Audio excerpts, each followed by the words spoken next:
पिछले वीडियो में मैंने आपको मोस्टली सब कुछ बताया जो भी आपको टूर ऑफ ड्यूटी के बारे में पता होना चाहिए, पर लेकिन व्यूअर्स के सबसे ज्यादा डाउट्स ये आए कि how much will this effect other entries like NDA CDS. वैसे एफकेट और आईएनईटी को इफेक्ट क्यों नहीं करेगा ये, क्योंकि टूर ऑफ ड्यूटी सिर्फ इंडियन आर्मी के लिए इंट्रोड्यूस की गई है। डिफेंस डायरेक्ट एजुकेशन में आपका स्वागत है। Tour of duty permanent commission नहीं है, ये वॉलंटरी इंटर्नशिप एक्सपीरियंस है। इसलिए अगर आप सोच रहे हैं कि क्या आपको इसके बाद परमानेंट सर्विस मिलेगी, तो क्लियरली टूर ऑफ ड्यूटी आपके लिए नहीं है। आप इस तरह से समझिए कि काफी सारे एजुकेटेड यंगस्टर्स जो परमानेंटली आर्मी में सर्व नहीं करना चाहते, पर लेकिन वो डिसिप्लिन्ड, कॉन्फिडेंट, ट्रेन्ड और कमिटेड बनना चाहते हैं फ्यूचर में। ये लोग मिलिट्री प्रोफेशनलिज्म के थ्रिल और एडवेंचर को एक्सपीरियंस करना चाहते हैं, पर लेकिन इसको अपनी सारी लाइफ नहीं देना चाहते और अपने टैलेंट को एक्सप्लोर करके नेशन को सर्व करना चाहते हैं बाकी पॉसिबल वेज में। इसके अलावा आजकल की दुनिया में भी काफी सारे officers intentionally short service commission के लिए ऑप्ट करते हैं ताकि वो फिर कॉर्पोरेट वर्ल्ड में सर्व कर सके।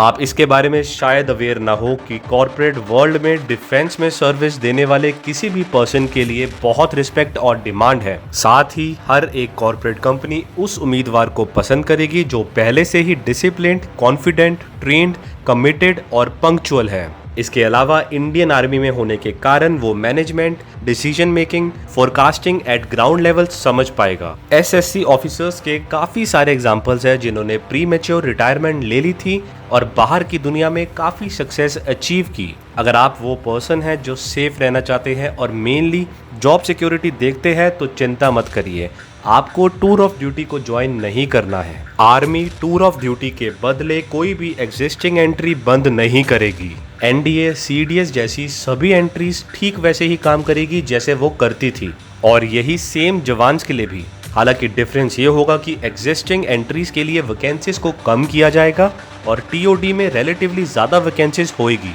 कुछ को अभी भी ये डाउट हो सकता है कि क्या टूर ऑफ ड्यूटी में पैरा स्पेशल फोर्सेज में शामिल हो पाएंगे। बिल्कुल नहीं, आप 3 साल में स्पेशल फोर्स ऑपरेटिव नहीं बन सकते। आइए अब कुछ डिबेटेबल क्वेश्चंस के बारे में बात करते हैं। सबसे पहला क्वेश्चन, आर्मी को अनडिजर्विंग मैन से फिल किया जाएगा, क्या ये एक कॉम्प्रोमाइज नहीं है? इसका आंसर ये है कि आर्मी अपना सिलेक्शन सिस्टम नहीं बदलेगी और कोई कॉम्प्रोमाइज नहीं होगा। इस प्रकार अगर किसी को सर्विस सिलेक्शन बोर्ड द्वारा रिकमेंड किया जाएगा तो उसके पास ऑफिसर लाइक क्वालिटीज है और वो डिजर्विंग है। इसके अलावा वो बाकी कमीशन ऑफिसर्स की तरह सेम ट्रेनिंग से गुजरेगा जो उन्हें जेंटलमैन में ट्रांसफॉर्म करने के लिए काफी है। कोई भी बीच में छोड़ सकता है ट्रेनिंग को अगर उसे लगे वो ये ट्रेनिंग नहीं कर सकता, ट्रेनिंग की कॉस्ट रियम्बर्स करके, जैसे अभी होता है। नेक्स्ट क्वेश्चन है, क्या ये आर्मी की इंटीग्रिटी के लिए रिस्की नहीं होगा? बिल्कुल भी नहीं। आप ट्रेनिंग से पहले शायद देशभक्त ना हो, लेकिन अपने क्लोज फ्रेंड से पूछिए जिन्होंने रिसेंटली ट्रेनिंग कंप्लीट की है। टोटल ट्रांसफॉर्मेशन होती है और ट्रेनिंग ऐसी होती है कि देशभक्ति ऑटोमेटिकली इनकलकेट हो जाती है। जैसा कि कहा गया है, आज भी ऐसे कैडेट हैं जो बीच में ही ट्रेनिंग छोड़ देते हैं अगर उन्हें लगता है कि उनका माइंड और बॉडी इसके लिए नहीं है। लास्टली, ये काफी रिस्की हो सकता है अगर ये सबके लिए मैंडेटरी हो। ये वॉलंटरी है और जो इंटरेस्टेड है वो ही टूर ऑफ ड्यूटी के लिए ऑप्ट करें। नेक्स्ट क्वेश्चन है कि क्या ये परमानेंट कमीशन ऑफिसर को अफेक्ट नहीं करेगा?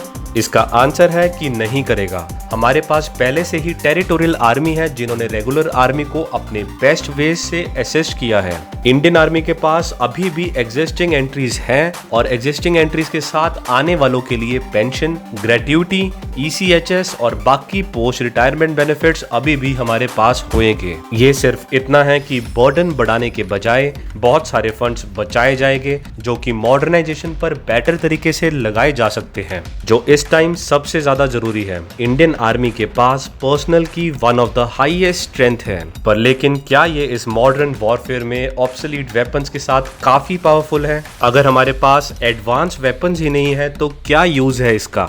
हमें इंपोर्ट्स पे डिपेंड क्यों होना पड़ता है? हम ज्यादा वेपन्स का एक्सपोर्ट क्यों नहीं करते? Tour of duty initiative army को परमानेंट कमीशन के लिए काफी स्ट्रेंथ देने में मदद करेगा और सेम टाइम पे मॉडर्न गियर और वेपन्स को इक्विप्ड करने में, और सबसे इंपॉर्टेंट बात कि हमारे देश में राष्ट्रवाद और देशभक्ति को बढ़ावा मिलेगा। तो यही थी हमारी आज की वीडियो। अगर आपके पास कोई डाउट है नीचे कमेंट बॉक्स में जाइए और लिखिए, हम पूरी कोशिश करेंगे उसको क्लियर करने की। अगर आपको वीडियो अच्छी लगी हो तो लाइक पे क्लिक करिए और आगे ज़्यादा से ज़्यादा शेयर करिए, क्योंकि नॉलेज को जितना बांटोगे उतना बढ़ेगी। आप सबको बेस्ट ऑफ लक।